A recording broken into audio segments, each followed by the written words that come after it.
Ever wondered how intelligence agencies go about the recruitment process? We may have the answer, and it's based in the 19th century. Introducing Cicada. Cicada. Cicada. Cicada. Cicada 3301. En janvier 2012, un étrange message apparaît sur le forum 4chan. Il est posté sans nom, sans explication, il est juste là, en plein milieu des autres, en lettres blanches sur fond noir. Un simple texte qui dit « Nous recherchons des individus très intelligents.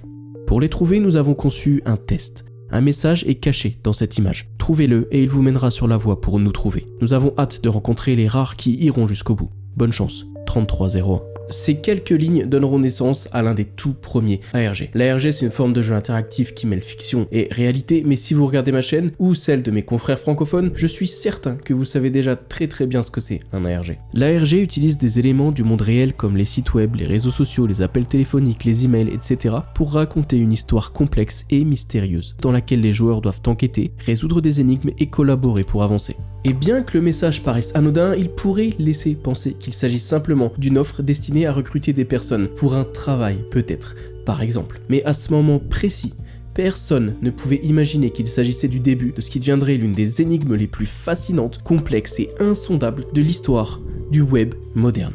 Une chasse mondiale à la perspicacité et peut-être à bien plus encore. Pas de lien. Pas de contexte, juste un défi lancé dans le vide, un appel à l'intelligence pure, et surtout une promesse, celle d'un chemin menant quelque part, vers eux. Au premier abord, tout cela pouvait sembler être une plaisanterie, un troll de plus dans l'océan sans fond des mystères éphémères d'internet. Mais certains curieux, intrigués malgré tout par la formulation étrange du message, décident d'ouvrir l'image avec un logiciel d'édition de texte. Mais très vite, on se rend compte que le contenu est totalement incompréhensible. Un texte que seul un ordinateur pourrait décoder. Beaucoup pensent alors être sur une fausse piste et abandonnent cette méthode. Mais en creusant un peu plus et en jetant un œil jusqu'à la fin de ce charabia, une toute petite phrase apparaît, parfaitement lisible par l'œil humain d'ailleurs. Et là, surprise, une étrange suite de caractères fait son apparition. Tiberius Claudius Caesar dit.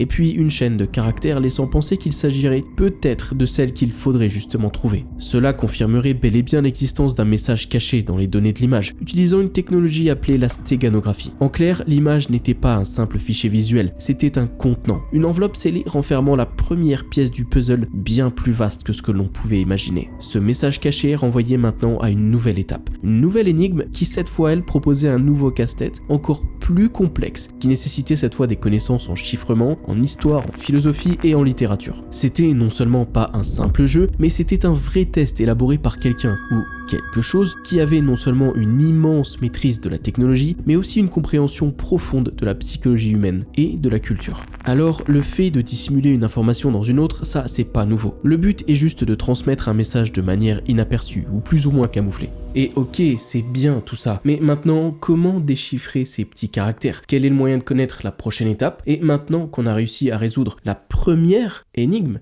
c'est quoi la suite? Si vous êtes un peu perspicace, vous savez déjà que dans la stéganographie et les ARG, rien n'est laissé au hasard. Chaque détail, chaque mot, chaque chiffre, chaque image a son importance. Et du coup, pourquoi est-ce qu'ici on nous parlerait d'Empire romain alors qu'on est en 2012?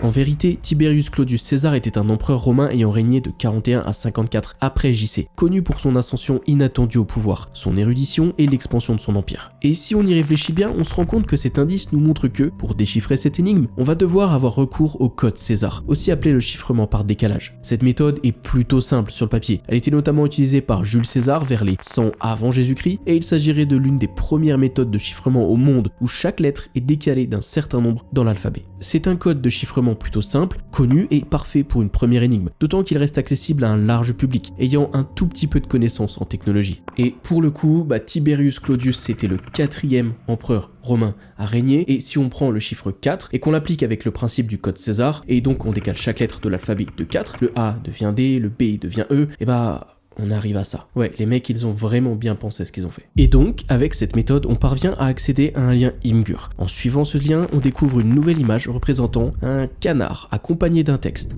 Oups, il n'y a rien ici. On dirait que vous ne saviez pas comment extraire le message. Avec ce qu'on a là, beaucoup d'utilisateurs pensent avoir fait fausse route, s'être fait troller ou s'être trompé quelque part dans le code César. Rien trouvé sur l'image, rien dans ses métadonnées non plus, et rien non plus en ouvrant dans un éditeur de texte. Donc, pourquoi chercher plus loin ? Et là du coup, on réfléchit, on se demande à quel moment on s'est trompé. Tout allait bien, on a trouvé un code, on l'a déchiffré, on est tombé sur un lien qui nous a amené jusqu'à cette image de canard, et pourtant on est face à un mur. Et si je vous disais qu'on ne s'était pas trompé, qu'il était inutile de revenir en arrière pour trouver la réponse, parce qu'en vérité, elle était là, juste devant vos yeux. En lisant le texte en anglais, on remarque l'utilisation de deux mots, guess et out. Et après un bon moment de réflexion et de casse-tête, les enquêteurs comprennent qu'ils doivent avoir de nouveau recours à un outil qui était marqué sous leurs yeux depuis le début, outguess. Bon, si ça ne nous dit rien pour la plupart d'entre nous, et c'est normal, pour certains c'était une claire piste à explorer. Outguess, c'est un outil de stéganographie justement qui fonctionne en modifiant discrètement les bits de données non essentielles dans un fichier image, sans justement en altérer l'apparence. Autrement dit, une image tout à fait banale peut en réalité contenir un message caché, accessible uniquement grâce à outguess. Bref, des trucs ultra complexes à comprendre, surtout si, comme moi, vous n'êtes pas du tout du domaine. Et bingo, après avoir tenté d'ouvrir cette image de canard avec un logiciel spécial, voilà le message qu'il a eu. À ce moment-là, tu dois leur demander de s'abonner... Mais c'est le mauvais script. Pardon. Désolé, voici le vrai message derrière l'image du canard. Voici un code de livre. Pour trouver le livre et plus d'infos, va sur Bon courage, signé 3301. En cliquant sur le lien, on tombe sur ça. Une fois de plus, on tombe sur ce qui ressemble à une suite de lettres énigmatiques, publiées par une seule et même personne, Cage Throttle Us. Mais en fouillant un peu sur Reddit, je suis tombé sur quelqu'un qui a proposé une théorie plutôt intéressante sur cet inconnu. Mais ça, j'y reviendrai un peu plus tard. Et si l'interface du lien ressemble à ça en 2025, il faut savoir qu'en 2012, elle était bien différente. À l'époque, le visuel ressemblait plutôt à ça. Mais donc, si on continue de scroller un peu, on tombe sur deux images de plus. La première montre un paillasson avec le mot Welcome écrit dessus, quant à la deuxième, elle s'intitule Problème. Et elle est, il faut le dire, assez étrange. Et c'est ainsi, mesdames et messieurs, que la troisième énigme commence. C'est à ce moment-là que les participants réalisent qu'il ne s'agit pas d'un simple puzzle, mais d'un véritable labyrinthe intellectuel, conçu par quelqu'un de particulièrement compétent. À partir de là, je vais pas vous expliquer toutes les méthodes et techniques utilisées dans les moindres détails, car dès cet instant, le jeu deviendra extrêmement complexe à suivre. On va y trouver des références à des auteurs connus comme William Blake, des concepts philosophiques, des langages informatiques très compliqués, des runes anciennes et des systèmes de chiffrement, mais d'un tout autre niveau. Certains indices seront d'ailleurs cachés dans des livres, dans des poèmes, dans des lignes de code, et même dans des coordonnées GPS pointant vers des endroits très précis dans le monde réel. Pour les photos trouvées, on a tout de suite eu l'idée de les passer de nouveau dans Outguess, évidemment. La première, celle du paillasson, ne révèle rien de spécial. Pas d'indice, juste un petit avertissement disant qu'il y avait eu beaucoup de faux comptes qui essayaient de s'approprier l'identité de Cicada 3301. Donc rien d'exceptionnel, certes. Par contre, la deuxième image, celle du Saint Graal, une fois passée dans Outguess, fait apparaître un message. La clé était devant vos yeux depuis le début. Et pour le coup, il ne cherchait pas à tromper. En publiant ce post Reddit, la personne savait très bien que tout le monde allait se focaliser davantage sur les deux images que sur le reste. Car s'il y a bien un élément qui était présent sur le Reddit de 2012, mais qui ne l'est plus aujourd'hui, c'est cette image. La bannière du forum, qui apparaissait dès qu'on arrivait sur la page. En l'analysant bien, on peut voir qu'elle est composée de symboles mayas, représentant comme des chiffres. Et comme dans ce genre d'enquête, rien n'est là pour faire joli. Un des enquêteurs a eu une idée. En regardant le nom du subreddit, il va remarquer que le deuxième symbole est un 2, tout comme le deuxième caractère du nom du subreddit. Il en déduit que la lettre A correspondrait au chiffre 10. Et après un très long déchiffrage, il finit par obtenir une suite de chiffres bien précises. Bref, comme je vous ai dit, je vais vous épargner vraiment tout ce qu'il a fait parce que c'est trop compliqué, mais en déchiffrant tout ça, il a obtenu la suite de codes suivante. Ok, c'est bien, on avance doucement. On a même réussi à obtenir un nouveau code qu'on a réussi à déchiffrer assez facilement. Mais le problème, c'est que pour l'instant, ça ne nous sert pas à grand chose parce qu'on ne sait pas encore où l'utiliser. Mais à force d'observer, on remarque que si on combine toutes les lignes de lettres entre elles, on obtient un vrai paragraphe. Il y a des lettres, il y a des chiffres, il y a des virgules, des points, des majuscules, tout est là. Et surtout, juste avant d'accéder au Reddit, la page contenant le lien nous parlait d'un livre. Du coup, tout ça commence à paraître plus ou moins cohérent, et on se dit qu'on est peut-être sur la bonne piste. En creusant un peu, on découvre aussi que les différents posts du Reddit seraient chiffrés, eux aussi, avec ce qu'on appelle un chiffre de Wigner. Pour faire simple, c'est un peu comme le code César, mais bien plus complexe. Finalement, après avoir essayé de combiner plusieurs codes possibles, je ne sais même pas comment, on va finir par obtenir un résultat qui, cette fois, nous fait vraiment avancer, après des jours bloqués à cette étape de l'énigme. Et ce qu'on va y trouver, ce n'est pas un code, ce n'est pas un lien, ni une suite de chiffres, mais bien un paragraphe. Ce paragraphe est tiré du livre The Mabinogion, une œuvre datant du XVIIe siècle qui raconte des récits médiévaux autour du roi Arthur. Et en utilisant la clé de chiffrement fournie par 3301, on obtient le message suivant. Appelez-nous au 214 390 96 08. On peut enfin souffler. Après tant de galères, après tant de temps passé et tous les espoirs qu'on avait placés là-dedans, la troisième énigme vient d'être résolue. La plupart de ceux qui ont survécu jusque-là font partie de l'élite, des esprits les plus brillants de la planète. Parce qu'entre-temps, et ça j'en ai pas parlé, mais une énorme partie des participants ont abandonné, trouvant le jeu bien trop difficile. Mais bon, après tant de galères, on peut respirer un peu, n'est-ce pas? Après tout, la prochaine étape, même si on ignore encore ce qu'elle contient, elle peut pas être plus difficile que tout ce qu'on vient de faire. Il suffit juste d'appeler et c'est fini. Et peut-être même que ça nous permettra d'avoir un contact direct avec l'organisation derrière tout ça, et de découvrir ce qui se cache vraiment derrière Cicada 3301.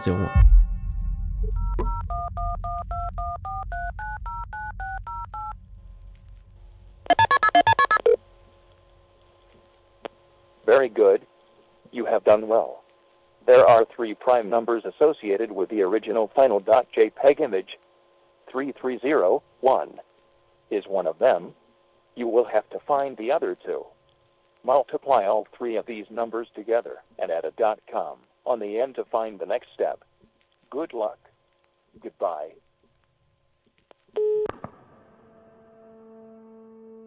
Le numéro, évidemment, n'est plus attribué aujourd'hui. Mais à l'époque, le message faisait référence à un fichier nommé imagefinal.jpg, qui était en réalité la toute première image postée sur 4chan au début de l'énigme. Et il parle aussi de nombre premier, que vous devez sûrement connaître. C'est un nombre entier supérieur à 1 qui n'a que 2 diviseurs, 1 et lui-même. Et si on revient à la toute première image, la fameuse final.jpg, et qu'on regarde sa taille, on découvre qu'elle fait 503 pixels sur 509. Et vous l'aurez deviné, ces deux chiffres sont des nombres premiers. Certains se précipitent donc sur les calculs, 503 x 509 x 3301, ce qui nous donnera 845 145 127.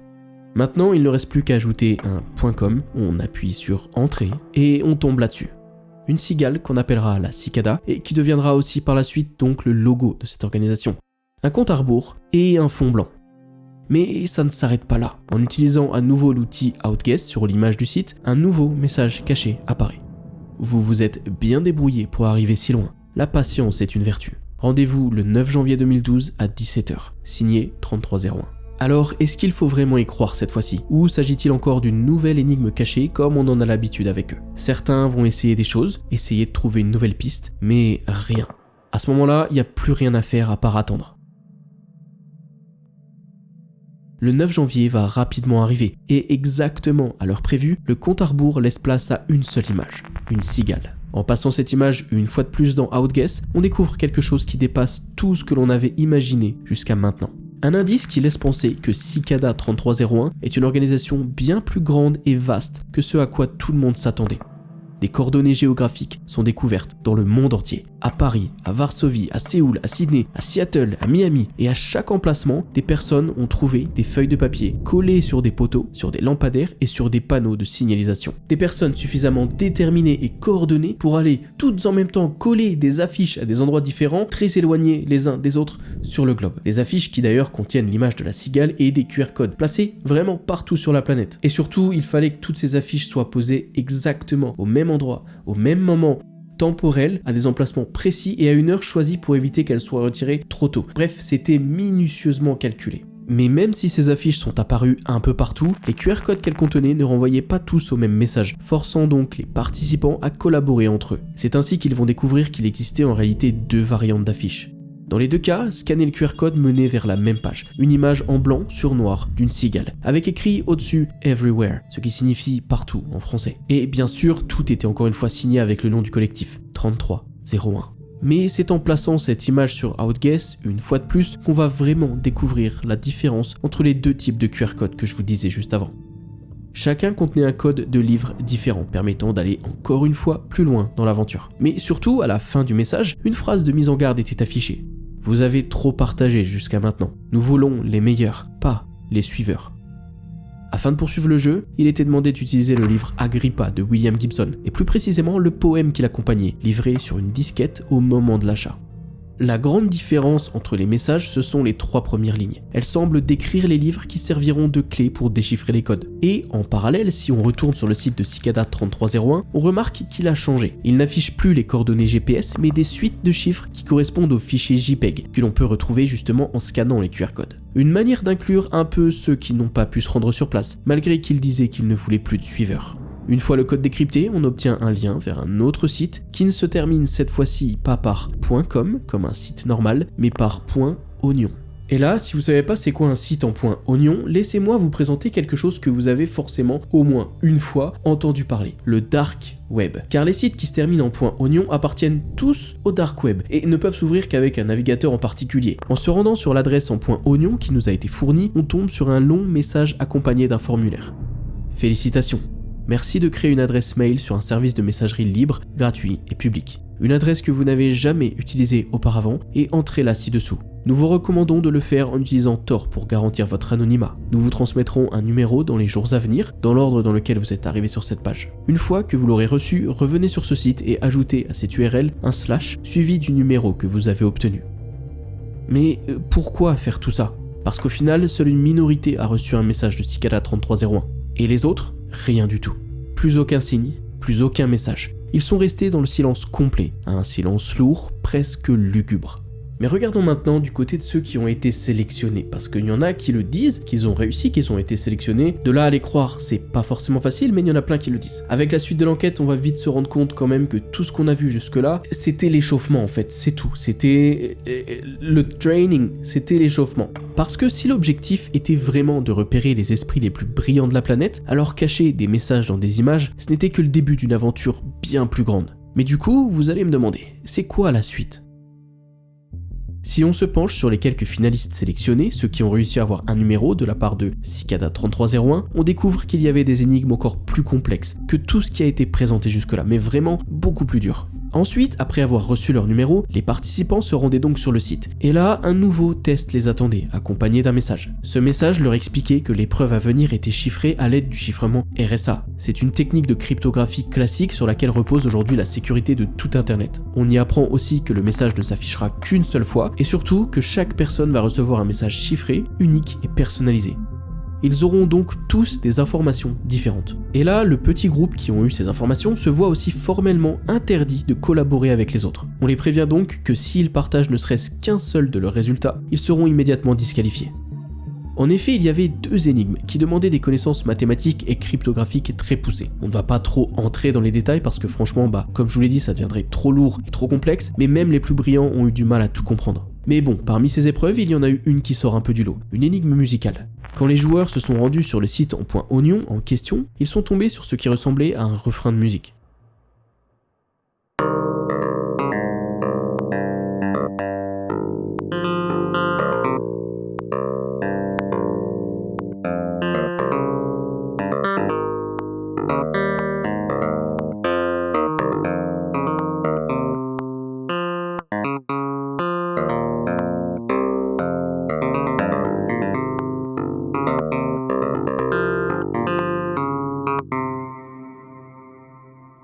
Mais la vraie question, celle qu'on se pose tous, c'est qu'est-ce qui est arrivé à ceux qui ont vraiment réussi à résoudre l'énigme ? Je suis désolé, c'est pas très drôle, mais la vérité, c'est qu'on ne sait pas. Pour tout le reste d'internet, après les derniers mails envoyés aux finalistes et un mois complet sans aucune nouvelle, une seule information a été partagée par Cicada 3301 sur leur subreddit. Bonjour, nous avons trouvé les individus que nous cherchions. Ainsi se termine notre voyage d'un mois, pour l'instant. Merci pour votre dévouement et vos efforts. Merci à tous. 3301. Et ainsi se termine une belle aventure. Enfin, ça c'est ce qu'on croyait, parce qu'il y a eu des témoignages sur ce qui se serait passé après, mais rien n'a jamais pu être vérifié. Car j'ai menti. Nous voilà le 5 janvier 2013, exactement un an après l'affaire Cicada 3301. Et devinez qui reposte un message sur Reddit ? Eh oui, ils sont de retour. Cette fois, ils reviennent directement avec une énigme accompagnée d'un court message dans le post. Rebonjour. Nous sommes toujours à la recherche d'individus intelligents. Le premier indice est caché dans cette image. Trouvez-le et il vous mènera jusqu'à nous. En jouant avec la couleur du fichier, on peut voir apparaître en arrière-plan le symbole de la cigale. Mais ça, à lui seul, ne prouve pas vraiment que ça vient bien d'eux. Sauf que cette fois, le message est signé avec une clé PGP. Et figurez-vous que cette clé PGP est authentique et qu'elle correspond bien à celle utilisée l'année précédente. Ce qui confirme que tout ça est bel et bien réel. Cette fois, les gens sont préparés, ils sont habitués et ils ont les bons réflexes. Immédiatement, ils vont utiliser Outguess pour passer l'image et vont tomber de nouveau sur le nouveau code d'un livre. Donc là, on connaît la routine. Les gens parviennent rapidement à déchiffrer le message qui les mène tout droit vers un lien de téléchargement Dropbox. Et encore une fois, même schéma. Les enquêteurs trouvent les bonnes pistes, analysent, décryptent, passent les étapes. Car oui, maintenant on sait comment fonctionne Cicada 3301. Sauf que non, ça se passe pas du tout comme ça. Même si certains avaient déjà quelques connaissances sur l'affaire, après ce qui s'était passé l'année précédente, cette fois c'est d'un tout autre niveau. On parle d'un enchaînement d'énigmes bien plus complexes, des indices dans la vraie vie, de la musique, des tweets, du code binaire, bref, on a presque l'impression d'être dans Squid Game. Et d'ailleurs, en parlant de Squid Game, il y a sur Netflix un film qui retrace toute l'histoire de Cicada 3301 de A à Z. Et croyez-moi, il est vraiment bon, je vous invite à le regarder. Après un mois, une fois toutes les énigmes résolues, la fin de Cicada 3301 approche. Un dernier message est envoyé aux finalistes ayant réussi les épreuves précédentes. Et après ça, plus aucune nouvelle, rien du tout, silence total. Il y a un leak qui finira par apparaître un peu plus tard, révélant le message reçu par ceux qui avaient réussi le jeu en 2012 ou en 2013, message qu'ils n'étaient pas censés partager. Félicitations, le test est à présent terminé. Nous espérons que vous avez apprécié les vacances. Si vous décidez de vous joindre à nous, vous allez vous retrouver très occupé. Dans ce dernier message, il précise qu'il reste encore 2 étapes avant de finaliser le recrutement et décide enfin d'expliquer qui ils sont. Et c'est là qu'on comprend donc que Cicada 3301 est un groupe international, sans nom ni symbole, et que tous ceux qui en font partie ont été recrutés de la même manière. Il précise également qu'ils ne sont pas des hackers et qu'ils ne font absolument rien d'illégal. Ils en profitent aussi pour insister sur un point, c'est qu'ils ne veulent pas de personnes hors la loi dans leur groupe. Mais tout cela les a peut-être conduits à leur propre perte. En voulant rassembler l'élite de la technologie au même endroit, ils ont pris une décision qui semblait très intelligente, sur le papier seulement. Car c'est ça le problème, en voulant seulement les meilleurs, entre guillemets, Cicada 3301, ils ont pas formé une équipe soudée. Ils ont plutôt eu un espèce de groupe mixte de personnalités, beaucoup d'ego, incapables de collaborer pour beaucoup d'entre eux, et souvent ce sont des esprits très compétitifs, brillants, certes, mais le truc c'est que ce type de profil venait semer le chaos dans tout ce projet commun. Et c'est là où c'est presque ironique, car Cicada 3301 avait justement prévenu que c'était exactement ce genre de situation qu'il disait vouloir éviter. En tout cas, un an plus tard, il ne restait quasiment plus personne, et le serveur a discrètement été fermé. Depuis, plus rien. Silence total, à nouveau. Jusqu'en 2014, où Cicada 3301 refait surface avec un simple tweet contenant une dernière et ultime épreuve. Cette fois, aucun joueur n'a été invité à rejoindre le groupe. Mais après plusieurs énigmes, tous se retrouvent face à un livre numérique. Je vous présente le Liber Primus. Ce livre deviendra officiellement la toute dernière énigme proposée par l'organisation, et c'est encore le cas 10 ans plus tard. Ok, certes, mais pourquoi ? Eh bah, peut-être parce que jusqu'à aujourd'hui, personne n'a réussi à le résoudre. Et je parle pas des 2-3 plaisantins qui disent qu'ils ont réussi sans pouvoir le prouver. Alors que les énigmes précédentes avaient été trouvées et résolues en quelques semaines à peine, le Liber Primus, lui, c'est une toute autre histoire. Depuis son apparition, en 2014, seules quelques-unes de ces 58 pages ont été entièrement déchiffrées. Et encore aujourd'hui, il existe des communautés entières qui s'acharnent dessus à tenter de percer le mystère sans succès. Mais bon, après leur dernière apparition en 2014, ils ne sont revenus qu'une seule fois, en 2015. Et c'était juste pour se défendre contre une rumeur qui disait qu'ils étaient impliqués dans des activités illégales. Une histoire assez banale. Et une fois de plus en 2016 pour confirmer que la dernière épreuve, celle du Liber Primus, était toujours en cours et que les gens devaient continuer à travailler là-dessus. En tout cas, en 2025, toujours aucune nouvelle, aucune autre apparition. On ne sait pas ce qu'ils sont venus, on ne sait pas s'ils ont abandonné, ou même si un jour on saura la vérité. Enfin, si, il reste un espoir, le Liber Primus.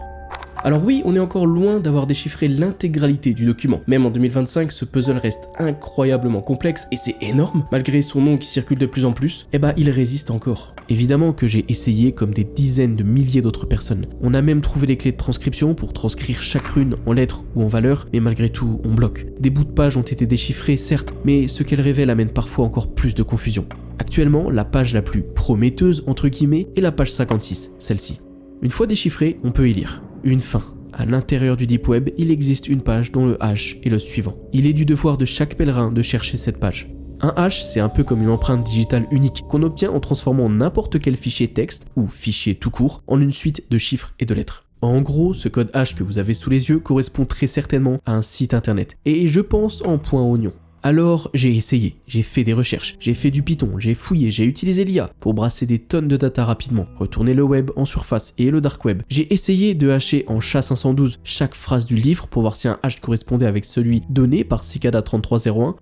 Rien du tout, aucun résultat. Pour l'instant. Mais en faisant ça, j'ai réalisé une chose. La page 56 dit « à l'intérieur du Deep Web ». Or, il ne faut pas confondre Dark Web et Deep Web. Le Dark Web, c'est à l'intérieur du Deep Web. C'est une toute petite partie. Plus sombre, certes, mais ce n'est pas tout le Deep Web. Le Deep Web, c'est environ 90% des sites internet. Ceux que l'on ne peut pas trouver en surface via, par exemple, un moteur de recherche. Mais le fait qu'ils utilisent le Deep Web peut vouloir dire que ce n'est pas forcément un site en .oignon que l'on cherche. Comme au début, ça pourrait être tout simplement un site en .com. Et si on cherche que des sites en .oignon, on peut chercher encore longtemps. Au final, cela ne fait que 11 ans que nous sommes dessus. C'est certainement très long, je suis d'accord avec vous, mais rappelez-vous qu'il a fallu 50 ans pour déchiffrer les dernières lettres du zodiaque. En effet, des énigmes cryptographiques non résolues comme celle-ci, il y en existe plusieurs. Certaines finissent par livrer leurs secrets, tandis que d'autres, comme celle-là, résistent encore un peu plus aux tentatives des meilleurs mathématiciens. Je pense qu'il faudra donc faire preuve d'encore un peu de patience avant qu'un génie parvienne à percer le mystère du Liber Primus. Le mystère reste, en tout cas, non résolu, et il le restera probablement encore longtemps. Mais si vous vous considérez comme très bon en informatique, et j'insiste là-dessus, rien ne vous empêche de tenter l'expérience vous aussi et d'essayer de vous casser les dents. D'ailleurs, je vous mets sous la vidéo l'archive complète avec chaque page du Liber Primus, comme ça si vous voulez vous y essayer, bon courage. Un forum wiki existe d'ailleurs aujourd'hui spécialement pour aider à résoudre cette énigme. Et peut-être qu'avec l'aide de l'un d'entre vous, l'enquête pourra enfin progresser, voire même se résoudre. Peut-être que nous assisterons au grand retour de Cicada 3301 en plein cœur de 2025.